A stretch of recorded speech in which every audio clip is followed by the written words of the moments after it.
नमस्कार, मेरा नाम है माधव शर्मा और आप देख रहे हैं किसान तक। कल हमने एक खबर करी थी किसान तक पर कि जैसलमेर के सांवता गांव में बीमारी से भेड़ों की मौत हो रही है। उसकी एक वजह ये भी थी कि उस जगह पर जो पशु चिकित्सक का पद खाली था, बहुत समय से खाली था, इसीलिए भेड़ों को समय पर इलाज नहीं मिला। तो आज हम जयपुर में हैं, राजस्थान राज्य पशु चिकित्सा परिषद का एक कैंपस है राजस्थान पशुपालन डिपार्टमेंट का, और यहाँ बहुत सारे वेटनरी डॉक्टर्स हैं जो अपनी कई तरह की मांगों को लेकर के यहाँ प्रदर्शन कर रहे हैं। पिछले 10 दिन से धरना दे रहे हैं। तो हमारे साथ कुछ लोग हैं, वेटनरी एसोसिएशन के अध्यक्ष हैं। सर, अपना नाम बताएं। डॉक्टर इंद्रजीत सिंह, प्रदेश अध्यक्ष वेटनरी डॉक्टर एसोसिएशन। क्या मांगे हैं आपकी, किन मांगों? हम 11 सूत्री मांगों को लेकर यहाँ कर्मी कंसन और धरने पे बैठे हैं।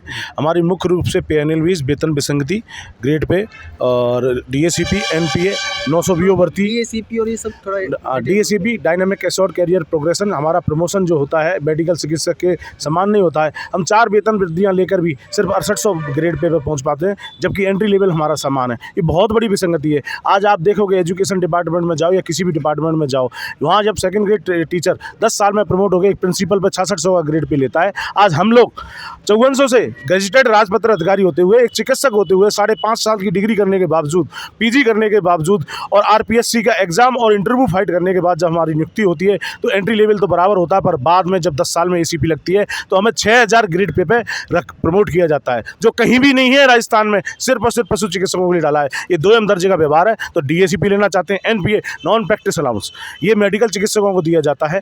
आसपास के राज्यों में जितने भी राज्य हैं उनमें सभी को पशु चिकित्सकों को भी दिया जाता है। कोर्ट ने कहा है कि मेडिकल चिकित्सकों को यदि NPA 20% दिया जा रहा है तो पशु चिकित्सकों को 25% बेसिक का दिया जाना चाहिए, जबकि राजस्थान में 0% NPA हमें प्राप्त हो रहा है। तो हम मांग करते हैं सरकार से कि NPA को बहाल किया जाए, प्लीज इंक्रीमेंट। आज यदि हम स्पेशलाइजेशन करते हैं, डिग्री करते हैं, आज हम सर्जरी भी करते हैं। आप देखो एनिमल में सारी सर्जरी हो रही है, गायनाकोलॉजी के स्पेशलिस्ट होते हैं, सारी डिग्रियां करते हैं। हम न्यूट्रिशन का फूड को उनको देखते हैं जिससे अच्छा प्रोडक्शन हो, कम रेट में इकोनॉमी सुधरे। आज अर्थव्यवस्था की रीढ़ को न्यूट्रिशन के द्वारा सुधारा जाता है। पर हमें पहले 98 तक 4 इंक्रीमेंट मेडिको के समान दिए जाते थे, आयुष में भी दिए जाते थे। बाद में छठा वेतन आयोग में सभी के समाप्त किए गए, पर उनके लोगों के बहाल कर दिए गए। आयुष का बहाल कर दिया, मेडिकल का कर दिया, हमारा PG इंक्रीमेंट आज तक बहाल नहीं हुआ है। ये हमारे साथ विसंगति है। आज देखेंगे फील्ड के अंदर 65% पशु चिकित्सकों के पद खाली हैं। उन 65% VO का एक डॉक्टर 4-4, 5-5 हॉस्पिटल का कार्य कर रहा है, लिखित का कार्य करता है, एडमिनिस्ट्रेशन का कार्य करता है, चिकित्सा का कार्य करता है। आप देखते हो इससे पशु क्यों मरे? यदि ये भर्तियां पूरी हो गई होती तो आज इतने पशु राजस्थान में नहीं मरते। इसका कारण लंपी की बात कर, लंपी ही नहीं, आज इतनी सारी जूनोटिक डिजीज है। आप देखोगे कभी भेड़ों में, पशुओं से जो मानव में आती हैं, ये कोरोना भी जूनोटिक डिजीज है। सरकार को चेतना होगा, और यदि राजस्थान को आप मॉडल स्टेट बनाना चाहते हैं तो इन वेटरनरीज के साथ दोगला व्यवहार नहीं चलेगा। आपको उनको उनके मेडिकल के समान ग्रेड पे वेतन वृद्धि देनी पड़ेगी, सम्मान, उनको गाड़ियाँ सुविधाएं भी देनी पड़ेंगी, जिससे राजस्थान के पशुपालन की अर्थव्यवस्था को सुधारा जा सके। आप मुझे एक आंकड़ा और बताइए, राजस्थान में टोटल कितने पशु चिकित्सक हैं और पद कितने खाली हैं वापस? राजस्थान में लगभग 3200 पशु चिकित्सक कार्यरत हैं, पद हैं, जिसमें से 1700-1750 पशु चिकित्सक कार्य करते हैं। 65% पद रिक्त हैं, कुछ UTP पर आधारित कार्यरत हैं। बहुत सारे चिकित्सक ऑफिसों में बैठे हैं, सिर्फ एडमिनिस्ट्रेशन का काम करते हैं। फील्ड के अंदर आप जाओगे दूरस्थ जिलों में तो एक डॉक्टर 4-4 हॉस्पिटल पे काम करता है। आप क्या समझते हो?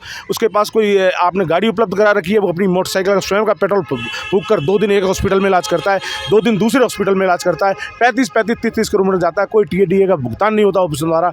और आज स्थिति ये है कि आप देख रहे हो, पशुपालन व्यवसाय जो भविष्य का, पूरे विश्व का इकोनॉमी का व्यवसाय है, जो राजस्थान में आज सस्टेन ही हुआ है, ग्रोथ नहीं पकड़ पाया है। इसकी ग्रोथ के यदि कराना चाहते हैं, मॉडल स्टेट बनाना चाहते हैं, तो पशु चिकित्सकों को भर्ती आपको करनी पड़ेगी, उनको भरना पड़ेगा, उनको सुविधाएं देनी पड़ेंगी, उनको गाड़ी घोड़े भी देने पड़ेंगे। यहाँ कई तरह की मांगों को लेकर के पशु चिकित्सक पिछले 10 दिन से, आज 10वां दिन है धरने का, और ये पिछले कई धरना दे रहे हैं इस तरह से। और इनका एक नारा ये है, जो अटल बिहारी की एक कविता की, रार नहीं ठानेंगे, हार नहीं मानेंगे। उम्मीद है कि इन किसानों के साथ, इन पशु चिकित्सकों के साथ जल्दी कोई सरकार कोई एक्शन लेगी इनकी मांगों पर। तब तक के लिए आप किसान तक के साथ जुड़े रहिए।